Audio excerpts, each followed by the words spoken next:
હું વ્યાસજીએ બતાવેલા અર્થોને કહેવા માટે આવ્યો છું, હું મારા અર્થો પ્રગટ કરવા નથી આવ્યો. અને એટલા માટે એ મહત્તા, એ વિશેષતા સુબોધનીજીની અને ભાગવતાર્થ પ્રકરણની છે કે જે 7 પ્રકારે મહાપ્રભુજીએ સમજાવ્યું. તો એ જ ભાગવતજીનું દોહન આપણે ત્યાં આચાર્યોએ અને વિદ્વાનોએ ભાગવતજીની સાથે આ 16 ગ્રંથોની પણ સમાનતા કરી છે. કારણ કે પુષ્ટિ માર્ગનો કોઈ પણ વિષય લો એ ભાગવતજીની બહારનો નથી. એટલે ભાગવતની કથા અને અન્ય પુષ્ટિ માર્ગીય વિષયોની કથા આ બંનેને જુદા નહીં ગણવા. ભાગવત સુધારસ મત કે અપનો પંથ જતાયો, તુમ શરણાગતાયો શ્રી વલ્લભ. ભાગવતનું દોહન કરી જે નવનીત નીકળ્યું એ જ આ પુષ્ટિ ભક્તિ છે. એટલે ભાગવતજીથી અલગ પુષ્ટિ માર્ગના કોઈ પણ વિષયને નહીં ગણવો, એ ભાગવતજીનો જ ભાગ છે. આપણે ભલે સેવાનો ક્રમ હોય, કીર્તનનો ક્રમ હોય, ગ્રંથોનો ક્રમ હોય કે પ્રાચીન આચાર્યોના વચનામૃતોનો ક્રમ હોય, એ કોઈ પણ વિષય ભાગવતજીથી ઇતર નથી, ભાગવતજીથી બહાર નથી. એ ભાગવતજીનો જ વિસ્તાર છે. અને એટલા માટે 16 ગ્રંથોની પણ સમાનતા ભાગવતજી સાથે કરી. થોડુંક દર્શન જો કરીએ તો પહેલો સ્કંદ ભાગવતજીનો એ અધિકાર લીલા છે.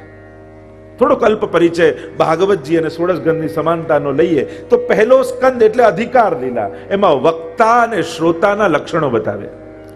ઉત્તમાધિકારી, મધ્યમાધિકારી ને કનિષ્ઠિકાધિકારી.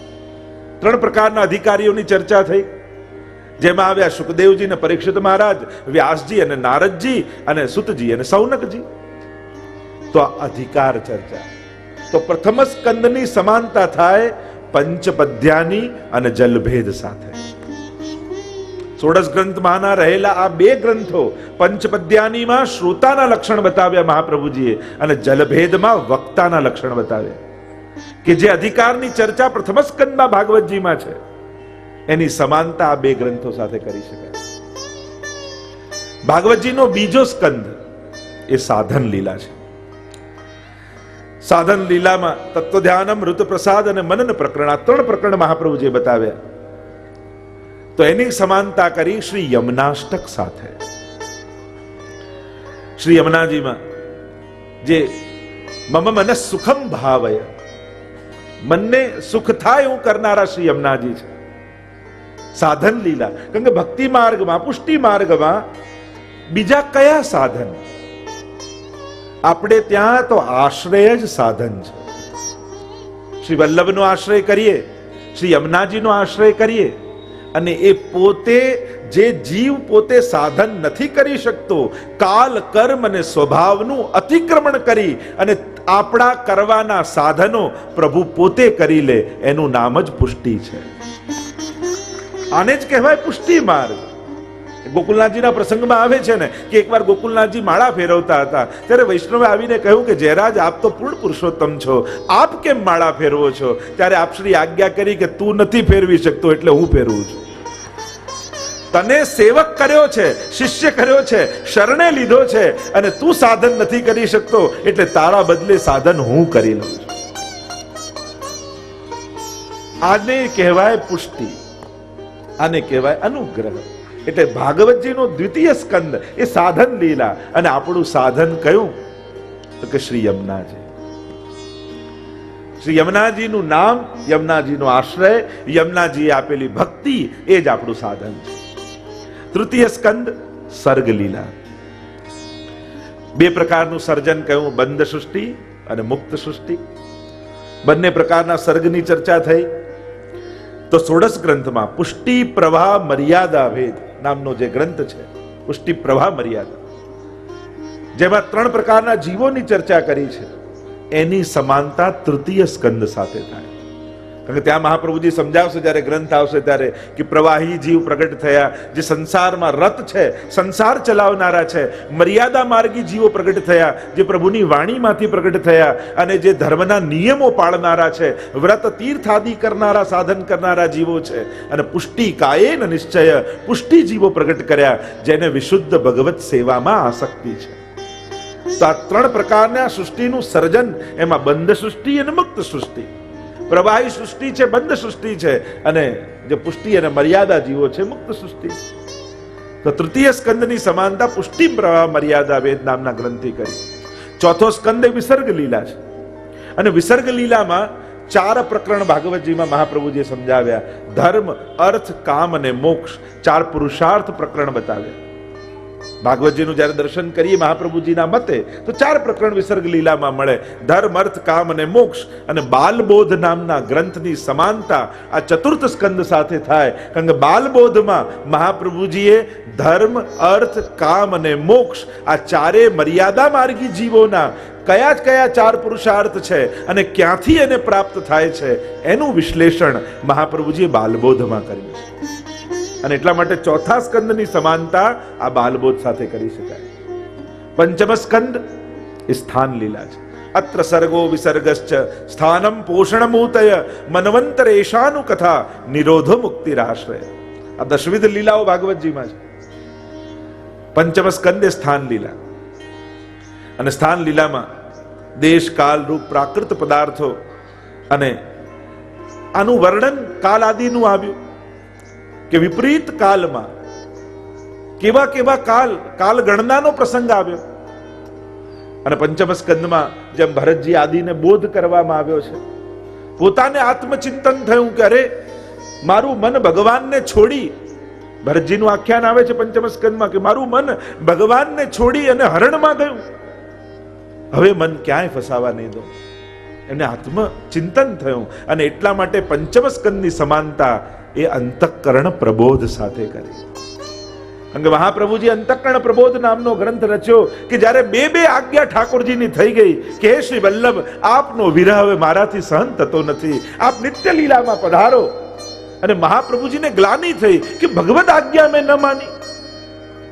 અને ત્યારે અંતઃકરણ પ્રબોધ, પોતાના અંતઃકરણને પ્રબોધ આપતા મહાપ્રભુજીએ આ ગ્રંથ રચ્યો છે. છઠ્ઠો સ્કંદ એ પુષ્ટિ લીલા છે. પોષણમ તદનુગ્રહ. પ્રભુ જીવો પર અનુગ્રહ કરે છે, અને અનુગ્રહ કેમ જીવ પર થાય, કઈ રીતે પ્રાપ્તિ અનુગ્રહની થાય? કારણ કે આપણે ત્યાં તો કૃપા શું છે, તો કે પુષ્ટિ માર્ગમાં કૃપા આ સાધારણ 5 ભૂતના બનેલા જીવને પણ અલૌકિક પૂર્ણ પુરુષોત્તમ પ્રભુની સેવા મળે. આનાથી મોટી બીજી કૃપા શું હોઈ શકે?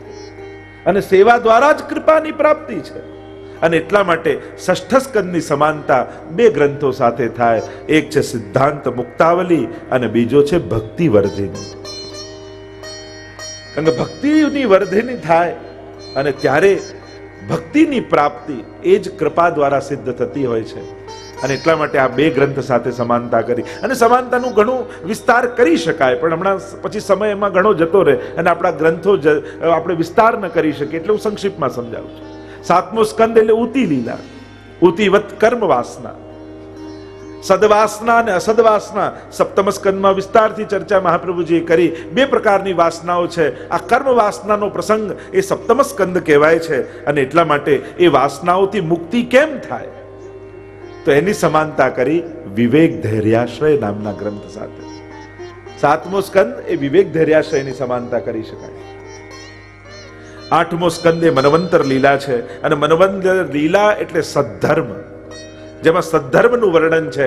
અને વૈષ્ણવના ધર્મનું વર્ણન મહાપ્રભુજીએ ચતુશ્લોકી નામના ગ્રંથમાં કર્યું છે.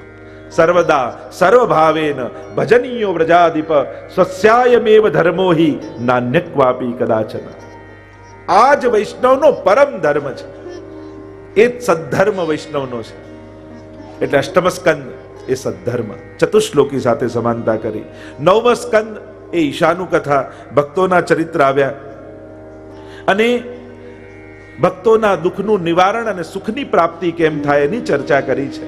અનેક રાજા મહારાજા ભક્તોની ચરિત્ર એમાં વર્ણન આવે, કારણ કે ભગવદીઓના સંગથી આ સિદ્ધ થશે. અને એટલા માટે એ રાજા મહારાજાઓ ભક્તો હતા. અને 9મા સ્કંદમાં એની કથા કહી, કઈ રીતે ભગવાને એના દુઃખનું નિવારણ કર્યું અને ભક્તની પ્રાપ્તિ, ભગવાનની પ્રાપ્તિ એમને થઈ. તો એની સમાનતા કરી નવરત્ન અને સિદ્ધાંત રહસ્ય સાથે. નિવેદનમ તુ સ્મર્તવ્યમ સર્વથા તાદૃશૈ જનૈ. ભગવદીઓ સાથે નિવેદનનું સ્મરણ કરવું જોઈએ. અને ઈશાનું કથા, ઈશસ્ય અનુગામી નામ કથા એ 9મ સ્કંદની કથા છે. 10મ સ્કંદે નિરોધ લીલા કહ્યું ભાગવતજીમાં. પ્રપંચ વિસ્મૃતિ પૂર્વક ભગવદા આસક્તિ નિરોધ. પ્રપંચની વિસ્મૃતિ થાય, ભગવાનમાં આસક્તિ થાય તો 16 ગ્રંથમાં નિરોધ લક્ષણ નામનો ગ્રંથ એ 10મ સ્કંદની સાથે સમાનતા કરી. કારણ કે નિરોધ લક્ષણ ગ્રંથમાં ભક્તના ચિત્તનો નિરોધ, અને મહાપ્રભુજી સ્વયં કહે છે કે હું નિરોધને પ્રાપ્ત થયો છું. એ ગ્રંથને અંતમાં મહાપ્રભુજી સમજાવે છે, યચ્ચ દુઃખમ યશોદાયા નંદાદિનાંચ ગોકુલે ગોપિકાનામ તુ યદ દુઃખમ તદ દુઃખમ શાન મમ ક્વચિત. તો 10મ સ્કંદની સમાનતા નિરોધ લક્ષણ સાથે કરી. 11 સ્કંદે મુક્તિ લીલા છે. આત્યંતિક દુઃખનો અભાવ, અહંતા મમતાનો નાશ થવો. 11 સ્કંદે મુક્તિ લીલા. એ મુક્તિનો અનુભવ ક્યારે થાય? જ્યારે માણસના હૃદયમાં વૈરાગ્ય ઉત્પન્ન થઈ જાય, અહંતા મમતા છૂટી જાય. અને એટલા માટે 16 ગ્રંથમાં એની સમાનતા કરી સંન્યાસ નિર્ણય ગ્રંથ સાથે. મહાપ્રભુજીએ પુષ્ટિ માર્ગીય સિદ્ધાંત સંન્યાસ બતાવ્યો. સંન્યાસ કેવલ મર્યાદા માર્ગમાં છે એવું નહીં, પુષ્ટિ માર્ગમાં પણ સંન્યાસ છે. પણ પુષ્ટિ માર્ગીય સંન્યાસ કોઈ વિશેષ પ્રકારનો છે. એ કેવલ ભગવા પહેરી લેવાનો સંન્યાસ નથી, પણ એ તો ઠાકોરજીના રંગે રંગાઈ જવાનો સંન્યાસ છે. ભગવત વિરહ પ્રાપ્તિ માટેનો સંન્યાસ છે કે જ્યારે પ્રબળ પ્રેમ પ્રગટી જાય ચિત્તમાં, અને પછી પ્રભુનો પ્રેમ એવો પ્રગટ થયો કે સર્વમાંથી આસક્તિ જતી રહી, ત્યારે મહાપ્રભુજી કહે કે હવે ઘર છોડો તો વાંધો નથી, પણ જ્યાં સુધી મનમાં લાલસાઓ છે, અહમતા મમતા છે, ત્યાં સુધી ઘર છોડીને જવું, ત્યાં સુધી સંન્યાસ લેવો. તો 11 સ્કંદ મુક્તિ લીલા સંન્યાસ નિર્ણય સાથે સમાનતા કરી. અને 12મો સ્કંદ એટલે શ્રીનાથજી બાબાનો ઊંચો ઉઠેલો હાથ, અને એ છે આશ્રય લીલા. અને આશ્રય લીલાની સમાનતા કરી જ્યારે ઠાકોરજી આશ્રયનું દાન કરે, અને એની સમાનતા કરી કૃષ્ણાશ્રય અને સેવા ફલ સાથે. 16 ગ્રંથમાં કૃષ્ણાશ્રય, કૃષ્ણ એવ ગતિર મમ. જ્યારે બધા જ દેશ કાલ દ્રવ્ય કર્તા કર્મ અને મંત્ર આ બધાનો નાશ થઈ ચૂક્યો છે. અદ્ભુત ગ્રંથ છે કૃષ્ણાશ્રય. 10 શ્લોકમાં મહાપ્રભુજી બહુ સુંદર રીતે સમજાવે છે કે જ્યારે આ બધી જ વસ્તુની પવિત્રતા અને શુદ્ધતા સમાપ્ત થઈ ચૂકી છે. કારણ કે જ્યારે પણ યજ્ઞ કરો તો આ 6 વસ્તુની શુદ્ધિ જોઈએ, અને આ 6 વસ્તુ રહ્યા નથી. અને ધર્મ અર્થ કામ અને મોક્ષની સિદ્ધિ કઈ રીતે થઈ શકે? તો કે વૈષ્ણવ માટે તો એક જ સાધન છે, અને એ છે કૃષ્ણ એવ ગતિર મમ. કૃષ્ણનો આશ્રય કરવો એ જ કલિયુગમાં એકમાત્ર સાધન બચ્યું છે. અને એ આશ્રય દ્વારા જ સેવાના પરમ ફલની પ્રાપ્તિ થાય. બોલો કૃષ્ણ કનૈયા લાલ કી જય. બોલો ગોવર્ધન નાથ કી જય.